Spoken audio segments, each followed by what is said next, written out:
I still remember the way the air felt that morning, crisp, cool, and heavy with something I couldn't name. My name's Ethan Carter, and I'm 38 now, but back then I was 32, naive enough to think love was a straight line. I woke up in our little house in Boise, Idaho, expecting the usual coffee brewing, the hum of the TV, and Sarah's voice calling me to breakfast. Instead, there was silence. A thick, suffocating silence. I rolled out of bed, my bare feet hitting the cold hardwood floor. "Sarah?" I called, my voice bouncing off the walls. No answer. The kitchen was empty, no coffee, no note, nothing.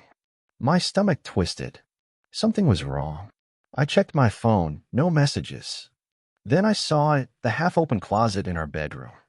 Her side was gutted, clothes gone, suitcases missing. My heart started pounding, a dull thud in my ears. I stumbled to the living room, and that's when I found the letter. It was on the coffee table, folded neat as you please, my name in her careful handwriting. I tore it open, hand shaking. The words blurred at first, but then they hit me like a freight train. "Ethan, I can't do this anymore. I've been seeing someone else of Mark from work. I'm sorry, but I'm leaving. The papers are with my lawyer. Don't call me." Seeing someone else? Mark? The guy I'd met at her office Christmas party. All smiles and cheap cologne? My knees buckled, and I sank onto the couch. 6 years of marriage gone. I thought about the late nights she blamed on work, the way she'd stopped looking me in the eye.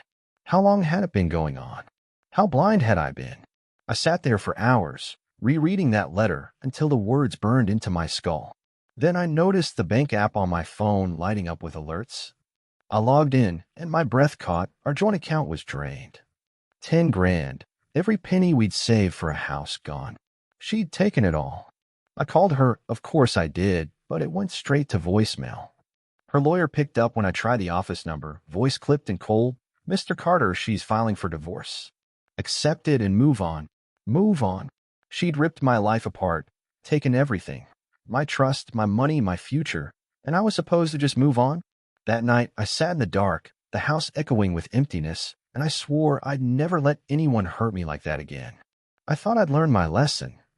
I was wrong. The weeks after Sarah left were a haze. I'd wake up to the same empty house, the silence mocking me. My name's Ethan Carter, and I was a man unmoored. I'd stare at the ceiling, wondering how I'd missed the signs, her distracted smiles, the way she'd pull away when I reached for her hand. I trusted her completely, and she gutted me for it. I couldn't stay in that house. Every corner held a memory, her laugh in the kitchen, the way she'd hum while folding laundry. So I sold it. Took what little I had left after her lawyer carved up our life, and moved to a cramped apartment across town. The new place smelled like stale cigarettes and regret, but it was mine. I got a job at a hardware store, hefting lumber and ringing up nails for folks who didn't know my story. It was mindless, and that's what I needed. Friends tried to help. "You'll find someone else, Ethan," they'd say, clapping me on the shoulder. I'd nod, force a smile, but inside I was hollow. I didn't want someone else. I wanted to understand why. Why I wasn't enough. Nights, I'd sit with a beer, staring at the divorce papers I'd finally signed.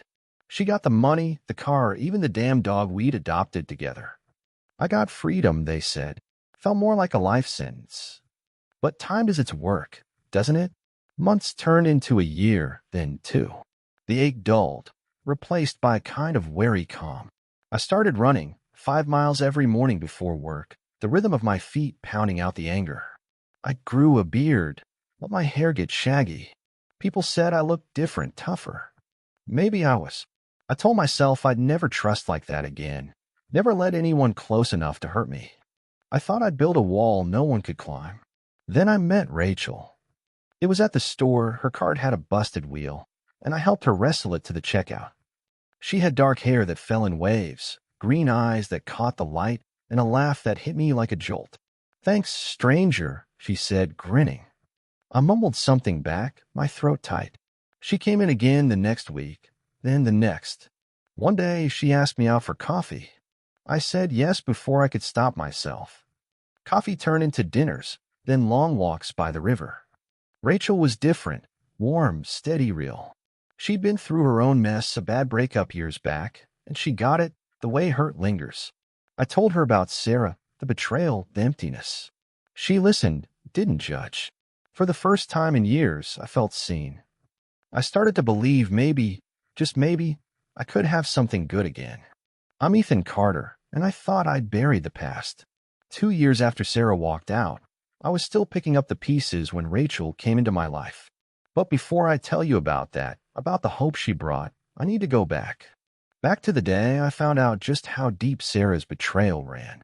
It was a month after she left. I'd been dodging calls from mutual friends, trying to keep my head above water, when Jake, my old college buddy, showed up at my door. He looked uneasy, hands stuffed in his pockets. "Ethan, man, there's something you need to know," he said. I braced myself, figuring it was more bad news about the divorce. It was worse. Sarah and Mark? It wasn't new, Jake said, his voice low. They'd been together for over a year. I heard it from Tara. She saw them at some bar last spring, all over each other. I didn't want to believe it, but I thought you deserved the truth. A year? A whole year while I was planning anniversary dinners and talking about starting a family. My chest tightened, rage bubbling up like acid. I thanked Jake, shut the door, and stood there, fists clenched, until I punched a hole in the wall. The pain in my knuckles was nothing compared to the fire in my gut. She hadn't just left, she played me. Every "I love you," every late night she'd blamed on work, it was all a lie. And the money. Turns out she'd funneled it to Mark before she even wrote that letter. I found out later from a bank statement I'd missed. They'd rented a place together, some cozy little love nest. I'd been funding their fresh start while she smiled to my face. That's when I swore off trust, swore I'd never let anyone close enough to gut me again. But then came Rachel. After months of coffee dates and quiet evenings, I started to feel something thaw inside me. She was a nurse, kind but no pushover, with a 3-year-old son named Noah from her last relationship. Noah's dad was long gone, and Rachel didn't talk about him much, just said he'd left when Noah was a baby. I met the kid on our 5th date, this little whirlwind with her green eyes and a grin that could melt ice. He tugged my sleeve and asked if I liked dinosaurs. I said yeah, and that was that. He decided I was okay. Rachel and I got serious fast. 6 months in, I proposed, down on one knee in her tiny backyard, Noah cheering like it was a game. She said yes, tears in her eyes, and I felt like maybe I'd outrun my ghosts. We got married in a small ceremony, just us, Noah, and a handful of friends. I moved into her place, a modest house in Meridian, a few miles from Boise. It wasn't fancy, but it was home. Noah called me a fan because he couldn't say my name right, and I'd laugh every time. 3 years later, we had a rhythm. I'd work at the store, Rachel at the hospital. Noah started preschool, and we'd take turns reading him stories at night. Then, last month, Rachel told me she was pregnant, our second kid, due in the fall. I was over the moon, picturing a little girl with her eyes or a boy with my stubborn streak. For the first time since Sarah, I let myself believe in a future. I thought I'd learned from my mistakes, built something solid. I was wrong again. I'm Ethan Carter, and I'd started to think I'd cracked the code to happiness. Life with Rachel and Noah was good, better than good. It was steady. I'd come home from the hardware store, boots dusty, and find Noah barreling toward me, arms wide. Rachel would be in the kitchen, stirring something that smelled like comfort, her belly just starting to show with our second kid. I'd kiss her forehead, and she'd smile, soft and real. For 3 years, I let my guard down inch by inch, believing this was it, my second chance. It was a Tuesday when the crack appeared. I'd been home early, tinkering with a leaky faucet in the bathroom while Noah napped. Rachel was at a shift at the hospital, her phone charging on the counter. I wasn't snooping, honest, I wasn't. It buzzed, lighting up with a text, and I glanced over, figuring it was her friend Lisa or maybe work. The name on the screen stopped me cold. Annabelle. I didn't know an Annabelle. Curiosity tugged at me, but I shook it off. None of my business, right? Then it buzzed again. The message popped up, and I couldn't unsee it. I hope this child is mine, right? My stomach dropped, a sick, familiar lurch, like the day I found Sarah's letter. I stood there, wrench still in my hand, staring at those words. This child. Our baby. Rachel's baby? My mind spun, grasping for explanations. Maybe it was a joke, a wrong number. But Annabelle wasn't a name she'd ever mentioned, not a coworker, not a friend, not anyone. I set the wrench down, hands trembling. I didn't touch her phone, didn't need to. That one line was enough to rip open every scar Sarah had left. Was Rachel hiding something? Was this Annabelle, some guy she'd been seeing, some shadow in our life I'd been too blind to notice? I thought about her late shifts lately, the way she'd been quieter, chalked it up to pregnancy fatigue. But now I wasn't sure. Noah woke up then, toddling in with his blanket dragging behind him. A fan juice, he mumbled, rubbing his eyes. I forced a smile, poured him a cup, but my head was elsewhere. Rachel got home an hour later, all tired smiles and apologies for being late. I watched her closer than usual, how she moved, how she talked. Rough day? I asked, keeping my voice even. Yeah, she sighed, nonstop patience. She didn't mention Annabelle. Didn't mention anything. That night, I lay awake next to her, her breathing soft and steady while my thoughts churned. I wanted to confront her, demand answers, but I held back. I needed proof, something concrete. Sarah had taught me that much. Don't trust your heart until you know the truth. So I waited, watched, let the suspicion fester. It was like a splinter under my skin, small at first, but growing sharper every day. I didn't know it yet, but that message was the beginning of the end. I'm Ethan Carter, and I used to think I could spot a lie from a mile away. After Sarah, I trained myself, watched people's eyes, their hands, the way their voices hitched. But with Rachel, I let that guard slip. Now, with that message from Annabelle burning in my brain, I was back on high alert, a hunted man in my own home. The next few days, I turned into a ghost of myself. I'd go through the motions, drop Noah at preschool, work my shift, come home, but my eyes were always on Rachel. She'd kiss me good morning, and I'd wonder if it was real. She'd laugh at Noah's antics, and I'd search her face for cracks. Nothing obvious jumped out, no late-night calls, no secret glances at her phone. But that text, I hope this child is mine, right? It echoed, loud and relentless. I started digging, subtle at first. I'd ask casual questions. How's work lately? Anyone new on the team? She'd shrug, say it was the usual chaos, mention a nurse named Carla or a doctor who'd retired. No Annabelle. I checked her phone when she showered, not proud of it, but I had to know. The message was gone, deleted. My gut twisted. Why erase it if it was nothing? I scrolled further, found nothing but text to me, her mom, her friend Lisa. Too clean, maybe.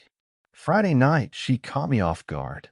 You okay, Ethan? She asked, stirring pasta on the stove. Noah was coloring at the table, humming to himself.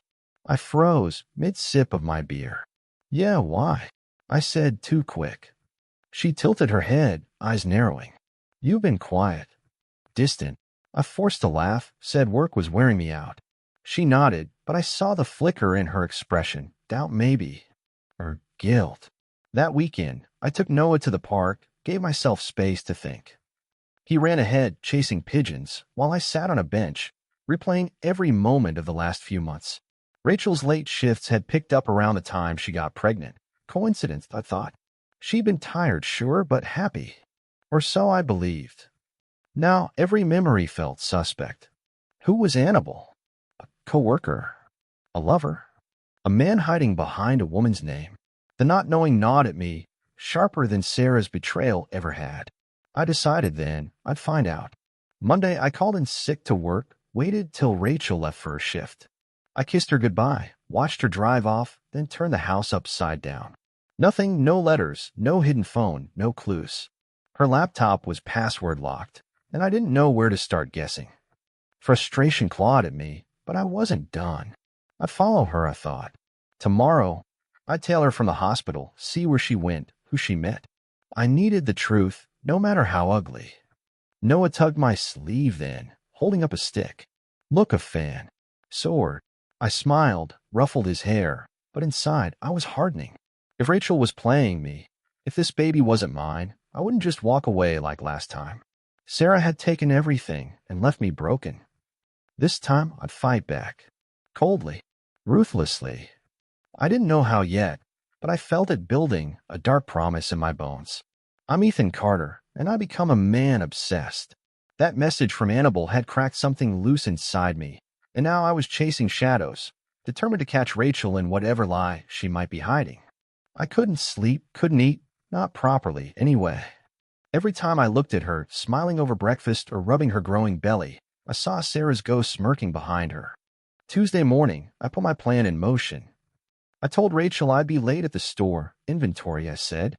She nodded, kissed me, headed to the hospital. I dropped Noah at preschool, then drove to her work, parking across the street in my beat-up truck. The hospital lot was busy, cars streaming in and out. I spotted her blue sedan near the staff entrance. I waited, hunched low, eyes locked on that car. Hours dragged by nothing. Just nurses and doctors shuffling through their shifts. Around 3 p.m., she came out. My pulse kicked up. She wasn't in scrubs anymore. Just jeans and a jacket, her hair loose. She climbed into her car and pulled out. I followed, keeping 2 cars between us, like some detective in a bad movie. She didn't go home. Instead, she turned toward downtown Meridian, weaving through traffic. My knuckles whitened on the wheel. Where was she going? She parked outside a coffee shop, one of those artsy places with chalkboard menus. I pulled into a spot half a block away, watched her head inside. Through the window, I saw her sit across from someone, a woman, maybe 30, with short blonde hair and a nervous smile. Not a man. Not what I'd braced for. My mind raced. Was this Annabelle? A friend covering for her? I couldn't hear them, but Rachel leaned in, talking fast, her hands gesturing. The blonde nodded, sipped her coffee, looked worried. They talked for 20 minutes. I snapped a photo with my phone, blurry, but enough to make out the blonde's face. Then Rachel stood, hugged her, and left. I didn't follow her home. Instead, I stayed watching the blonde. She lingered, staring at her cup, then pulled out her phone. I waited till she left, jotted down her license plate as she drove off in a gray hatchback. It was a start. Back home, Rachel acted normal. Dinner on the table, Noah chattering about his day. I played along, but my head was elsewhere. That night, I called Jake. Yeah, the same Jake from years back. He worked IT now, had connections. Can you run a play for me? I asked, voice low so Rachel wouldn't hear. He hesitated, but I pressed. It's important. He sighed, said he'd try. Wednesday, he called back. Plate belongs to an Annabelle Pierce, 32, lives in Boise. No record, works at a daycare. That who you're looking for? Annabelle. Annabelle. My breath caught. Yeah, I said thanks. I hung up, pieces clicking into place. A woman, not a man. But that text, I hope this child is mine, it didn't fit. Was it a typo? Code? Or was Rachel deeper in this than I'd imagined? I didn't confront her yet. I needed more, something undeniable. But the coldness was settling in, a steel edge I hadn't felt since Sarah. If Rachel was betraying me, if this baby wasn't mine, I'd make her pay. Not with shouts or tears, those were Sarah's leftovers. This time, it'd be calculated. Brutal. I just didn't know how far I'd go. I'm Ethan Carter, and I was a man teetering on the edge. Finding out Annabelle was Annabelle Pierce, a real person, not some phantom, lit a fire under me. I had her name, her job, her city. It wasn't enough to know who she was. I needed to know what she was to Rachel. That text, I hope this child is mine, right?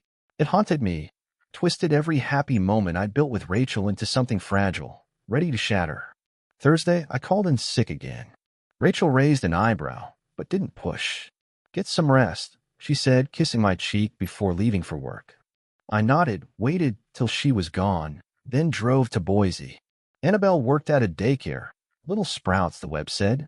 I found it in a strip mall, all bright colors and cartoon animals on the windows. I parked across the lot, watched parents drop off kids. Then I saw her, short blonde hair, same nervous energy from the coffee shop. She was herding toddlers inside, smiling, but it didn't reach her eyes. I didn't go in. Too risky. Instead, I waited till her shift ended, 5 p.m., right on the dot. She climbed into her gray hatchback, and I tailed her, heart thudding. She stopped at a small apartment complex. Nothing fancy, just brick and peeling paint. I watched her go inside, Unit 12. I sat there debating. Knock on her door. Demand answers? No. I wasn't ready to tip my hand. Friday, I went back. This time, I brought Noah's old stroller from the truck, empty, a prop. If anyone asked, I was just a dad on a walk. I lingered near her building, pretending to adjust the straps when she stepped out. She froze, eyes locking on me. Can I help you? She asked, voice sharp. Up close, she looked tired, bags under her eyes, lips tight. I know you met Rachel, I said, keeping it low, steady. Her face paled. I don't know what you mean, she stammered, stepping back. Don't lie. I snapped sharper than I meant. I saw the text. I hope this child is mine. What's that about? She stared, mouth opening, then closing. You've got it wrong, she whispered, glancing around. It's not what you think. Then explain, I said, stepping closer. She flinched, and I saw fear, real fear in her eyes. Not here, she muttered. Meet me tomorrow. Coffee shop on Main, 10 a.m. I'll tell you. But leave Rachel out of it till then. I nodded, reluctant. She darted back inside, door slamming. Saturday dawned gray, fitting my mood. I told Rachel I was running errands, got to the coffee shop early. Annabelle showed up, jittery, clutching a mug. Rachel's my cousin, she said, no preamble. We're close, always have been. That text, it was a stupid joke. I meant, I hope this child's a girl like me, inheriting my sass. Not what you're thinking. I stared, processing. A joke, I repeated flat. She nodded, desperate. She's been stressed, work the baby. I was trying to cheer her up. She deleted it, 'cause she didn't want you worried. Ethan, she's not cheating. She loves you. Her voice cracked, pleading. I wanted to believe her. God, I did. But Sarah's shadow loomed, whispering doubt. Prove it, I said. She sighed, pulled out her phone, showed me old texts, years of banter with Rachel, family stuff. It checked out. I left head spinning. Relief warred with anger. A joke? After everything I'd been through? Rachel should have told me, not hid it. That night, I watched her sleep, Noah curled up nearby. I could let it go, maybe. But the hurt festered. She'd kept me in the dark, and that cut deep. The coldness in me stirred, plotting. I wasn't done yet. I'm Ethan Carter, and I'd always thought truth would free me. Annabelle's explanation, Rachel's cousin, a dumb joke, should have lifted the weight off my chest. It didn't. Instead, it sank deeper, twisting into something darker. Rachel hadn't cheated, hadn't betrayed me like Sarah, but she'd hidden it. Deleted that text. Left me to spiral in silence. After everything I told her about my past, she still didn't trust me with the whole story. That stung worse than I'd expected. Sunday, I kept it together. Made pancakes with Noah, laughed at his syrup-smeared grin, nodded along as Rachel talked about baby names. Emma or Lucas, she mused. I smiled, kissed her, played the part. Inside, I was ice. She didn't notice, or if she did, she didn't say. I decided something in that coffee shop, watching Annabelle fumble through her plea. Rachel needed to feel what I'd felt. The uncertainty, the doubt. Not enough to break us, just enough to balance the scales. Monday, I started planning. Nothing loud, nothing messy. Sarah's betrayal had been a sledgehammer. Mine would be a scalpel. I remembered a guy from work. Tyler, mid-20s, all charm and easy smiles. Rachel had met him once at a store barbecue and laughed at his dumb jokes. Harmless, she'd said. Perfect, I thought. I called him that afternoon casual. Hey, man, need a favor. Can you drop by the house tomorrow? Say you're picking up some tools I borrowed. Flirt a little with Rachel, just enough to rattle her. Tyler laughed, thinking it was a prank. Sure, dude, I'm in. I hung up, no guilt. Tuesday, I left work early, told Rachel I'd be home late. Inventory again. She bought it. I parked down the street, watched Tyler pull up in his flashy red pickup. He knocked, and Rachel answered, Noah on her hip. I couldn't hear them, but I saw it. Tyler leaning in, grinning, her stepping back flustered. He stayed 5 minutes, then left, waving. I drove off before she could spot me. That night, she was off. Tyler came by, she said, stirring soup, voice tight. Said you lent him a drill? I shrugged. Yeah, forgot to mention. He's a good guy. She nodded, but her eyes darted to me, searching. I kept my face blank. Wednesday, I upped it. Left my phone out, a fake text drafted to Lisa, her friend's name, but vague enough. Last night was fun. Let's do it again. I watched her find it, saw her freeze, then set it down like it burned. Everything okay? I asked calm. She forced a smile. Yeah, fine. By Thursday, she was unraveling, quiet, jumpy, checking my phone when she thought I wasn't looking. I planted seeds, a late shift I didn't explain, a receipt for coffee I didn't drink. Small things, subtle, but they piled up. Friday, she broke. Ethan, are we okay? She asked, voice trembling. Noah asleep upstairs. I tilted my head, cool as stone. Why wouldn't we be? She faltered, tears welling. I don't know. You've been different. I let the silence stretch, then said, maybe I'm just tired of guessing what's real. Her eyes widened, guilt, fear. I couldn't tell.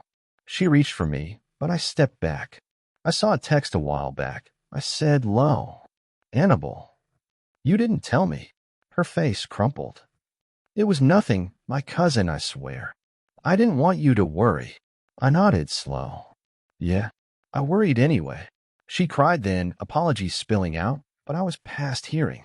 I'd done it, turned her world unsteady, like mine had been. It wasn't joy I felt, just a grim satisfaction. The coldness had won, but it wasn't over. I'm Ethan Carter, and I'd thought revenge would settle the score.